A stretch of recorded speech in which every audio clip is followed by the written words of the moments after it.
There's no way to the top besides the difficulty and the pain and the trauma.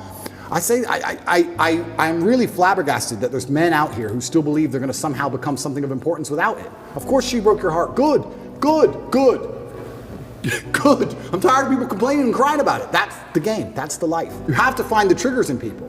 There's another thing people don't understand about me and my message. Sometimes I sit here and I say things that piss people off because that's how you trigger people to make action.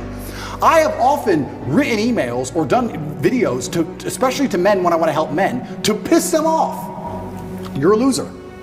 You're a dumbass. Andrew, why you mean? Because you're not going to go to the gym unless I tell you you're a fucking loser. And you are a loser, and I'm not lying to you. You are a loser. The emotional trigger you need to get up off that chair is the fact that you're not important, nobody cares who you are, any girl you're ever in love with I could take, and you're insignificant, and when you die, nobody's interested. That's your fault. You could have been something else. You did that. You failed. It has to be done.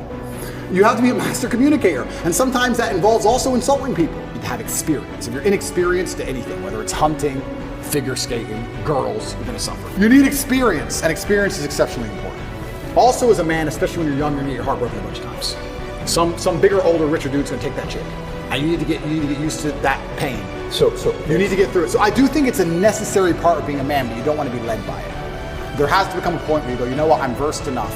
And also another thing I would like to say is the reason you need to but date lots of women when you're younger, so you have choices. What I will say is that I think heartbreak is the most fantastic motivator on the planet.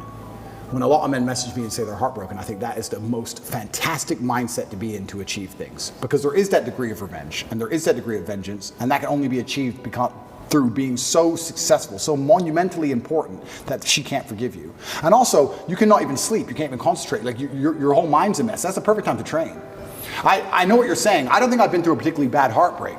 But I'm saying that. Who did she leave you for? Did she leave you for somebody where? No, I don't think I've had a particularly bad heartbreak. I only mention heartbreak all the time because I know it's a path every single young man goes through. I didn't have a particularly hard time. The reason I say heartbreak is because 80% of the emails I get from men are about heartbreak.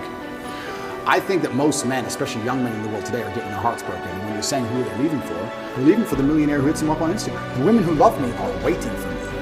Imagine you go to jail and you're completely heads over heels in love with a woman, but you know deep in your heart she's out in the club and she's stealing. We talk about thoughts you can't get out of your head in jail. It's amazing how when you lose all access to electronics, how thoughts are amplified.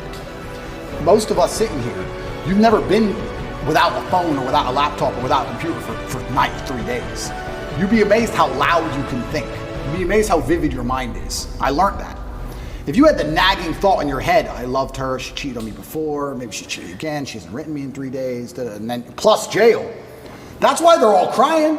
That's why all the men in there were sobbing. Their wives are either fucking someone else or the bills ain't paid. It's not just his situation, it's everything else. Yeah. So now if you're gonna say to me, what do I respect in a woman? I respect a woman who's gonna wait for me. I have no interest in a woman, oh, she's funny, she's cool, she's hot. Don't care. Don't care. Is she going to wait for me? And I also know, because of my experience, which ones would and which ones wouldn't. I'm not stupid. Because they'll all say they would. They'll all say they'll wait, because they're on the jet. But I know which ones are lying. Because enough women have lied to me. I've seen it. So you do need that experience, but once you have the experience, you start looking for completely other things.